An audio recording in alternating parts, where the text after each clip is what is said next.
Era una mañana calurosa del mes de mayo. José Hernández y su esposa se disponían a salir hacia el campo, con sus dos hijos, Mari y Juan, de 5 y 7 años respectivamente. El matrimonio Hernández era uno de los pocos que se llevaban relativamente bien. Se habían casado jóvenes, tuvieron 2 hijos maravillosos para ellos, y a pesar de haber tenido algunas discusiones en su matrimonio, han sido más sus alegrías y por eso seguían amándose. Aquel día parecía amanecer muy bien para los Hernández, pero no acabaría tan bien, ni muchísimo menos como hubieran querido ellos.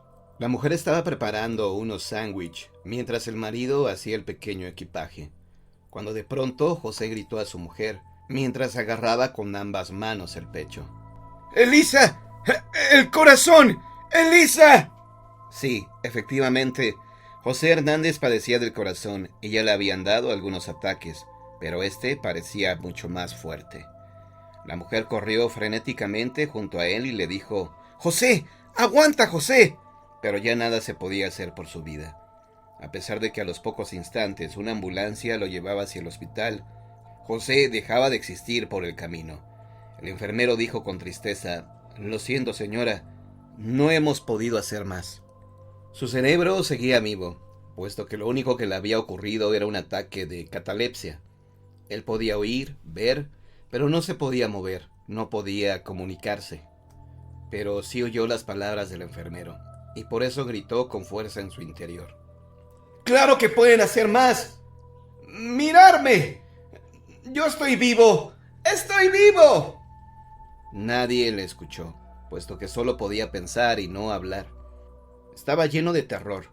Ojalá el ataque de catalepsia, que no le había afectado a su cerebro, pasara pronto. Sin embargo, no fue así. Y el día siguiente se preparaba su funeral. ¡Qué ironía! Su funeral. Vio a su mujer llorando y a sus 2 hijos, también a sus amigos y conocidos. Todos estaban tristes, por él, por su muerte, pero él estaba vivo, y por eso gritó: ¡Estoy vivo! ¡No estén tristes, maldita sea! ¡Yo estoy vivo! Estaba en su cama amortajado, con las 2 manos sobre el pecho. De pronto vio cómo 2 hombres se acercaban a la cama y lo agarraban, uno por las piernas y el otro por la espalda. Él se preguntaba dónde lo llevarían. Pronto lo iba a saber. ¡No! ¡No, al féretro no! ¡Esto no! Sí, efectivamente, lo metieron en el féretro y después escuchó que le preguntaban a su mujer si quería darle un último beso de despedida. Ella accedió y así lo hizo. Cuando lo besó, José gritó hacia sus adentros: ¡Elisa! ¡Cariño! ¡Tú no me puedes creer que he muerto! ¡Tú no lo puedes creer! Cerraron la tapa y luego sintió cómo transportaban el ataúd hacia lo que él creyó que era un coche fúnebre. Más tarde lo volvieron a sacar y notó como si fuera bajando una fosa. Sí, era bajado a su propia fosa. Él siguió gritando a pesar de que no lo escuchaban. ¡No! ¡Yo estoy vivo! ¡Esto es una pesadilla, Dios mío! Pero pronto se dio cuenta de que no era ningún sueño. Escuchó un ruido procedente de arriba y pronto supo lo que era. Eran paletadas de tierra que echaban al sepulcro. También escuchó unas palabras y pudo saber de quién provenían. «Polvo eres, y en polvo te convertirás». Un escalofrío recorrió el inerte cuerpo de José. Era el sacerdote. Después siguió escuchando las horribles paletadas y ya no escuchó nada más. Un silencio de muerte, y nunca mejor dicho, se había hecho en la tumba. Supo que hacía ya rato que todos se habían marchado. Entonces empezó a darse cuenta de que al fin podía moverse. ¡Sí! Sus músculos empezaban a desentumecerse. Intentó hablar y lo consiguió. Ya había pasado el horrible ataque de catalepsia. Ahora lo importante era salir de ahí, y lo empezó a intentar. Golpeó el féretro con los puños, arañó el terciopelo de la caja con las uñas, pero nada. Notó cómo le salía sangre de las manos cuando se le rompían las uñas. Luego empezó a patalear con los pies, pero nada. Oía su respiración fuerte, jadeante, su corazón que latía fuertemente. Gotas de sudor le caían por la frente. Estaba agotado, pero debía seguir. Pronto no le quedaría aire. Hacía ya bastante rato que estaba golpeando la caja intentando romperla por arriba, pero pronto se dio cuenta que sería imposible. Entonces empezó a golpear por un lado y notó cómo la madera se empezaba a resquebrajar. Quizá pudiera salvarse. Entonces fue cuando escuchó unos leves rasguños al otro lado de la caja. Se le pasó por la cabeza que tal vez hubieran enterrado a otro pobre hombre vivo igual que él. Pero pronto la desechó. Entonces, ¿qué eran aquellos rasguños? ¿A quién pertenecían? Pronto supo de qué se trataba, y un ramalazo de terror sacudió todo su cuerpo. Un grito lleno de horror brotó de su seca garganta. ¡No! ¡Eso no, Dios! ¡Las ratas!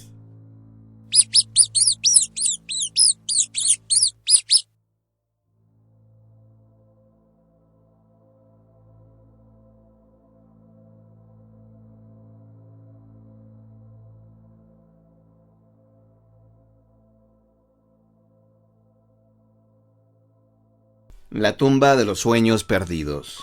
En el pequeño pueblo de San Miguel, rodeado de bosques sombríos y niebla perpetua, había una leyenda sobre una familia con una historia de catalepsia que se transmitía de generación en generación. La catalepsia era una condición misteriosa que hacía que los afectados se quedaran inmóviles y sin respuesta, como si estuvieran muertos. El protagonista de nuestra historia era un joven llamado Eduardo, quien padecía de esta condición. Su familia había vivido con el temor de ser enterrado vivo durante siglos y habían tomado medidas extremas para evitarlo. Sin embargo, un día, Eduardo sufrió un ataque particularmente fuerte y su familia, creyendo que había fallecido, lo llevaron al cementerio para enterrarlo. Mientras Eduardo yacía en su ataúd, sintió que su cuerpo comenzaba a despertar de su letargo. Estaba consciente de todo lo que sucedía a su alrededor, pero no podía moverse ni hablar. Escuchó el sonido de la tierra cayendo sobre su ataúd y sintió el peso de la oscuridad cerrándose sobre él. A medida que pasaban las horas, Eduardo se daba cuenta de que estaba enterrado vivo. La claustrofobia y el pánico comenzaron a apoderarse de él, pero su cuerpo seguía inmóvil. Empezó a sentir la falta de aire y su mente comenzó a nublarse. De repente, escuchó un ruido débil en la distancia. Alguien o algo estaba cavando en la tierra sobre él. Eduardo intentó gritar, pero su voz estaba atrapada en su garganta. La tierra comenzó a caer sobre su ataúd de nuevo, y Eduardo se dio cuenta de que no estaba solo en la tumba. Una figura encapuchada apareció en la oscuridad cavando con una pala. Eduardo intentó moverse, pero su cuerpo seguía sin responder. La figura se detuvo frente al ataúd y miró a Eduardo con ojos vacíos. ¿Estás despierto?, susurró la figura. Eduardo intentó responder, pero solo pudo emitir un débil gemido.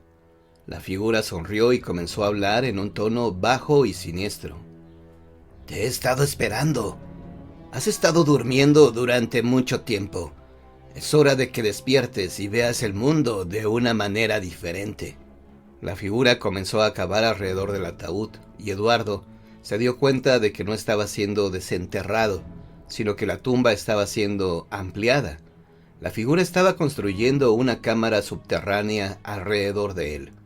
A medida que pasaban las horas, Eduardo se daba cuenta de que estaba atrapado en una pesadilla sin fin. La figura encapuchada parecía estar jugando con él, manteniéndolo vivo, pero sin dejarlo escapar. Eduardo perdió la noción del tiempo y su mente comenzó a deteriorarse. La oscuridad y el silencio eran su única realidad.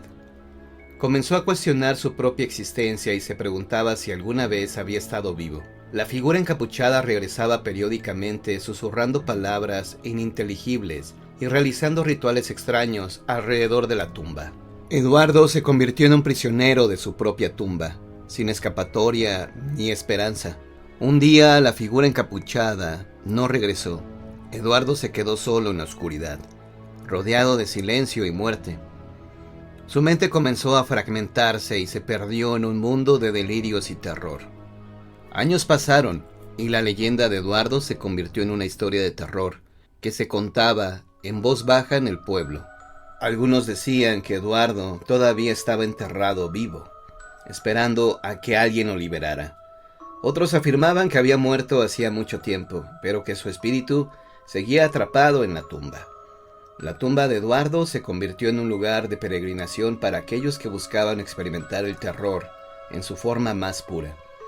Algunos afirmaban haber visto la figura encapuchada rondando la tumba, mientras que otros juraban haber escuchado los gritos de Eduardo en la oscuridad. La historia de Eduardo se convirtió en una advertencia sobre los peligros de la catalepsia y la importancia de asegurarse de que los muertos estén realmente muertos.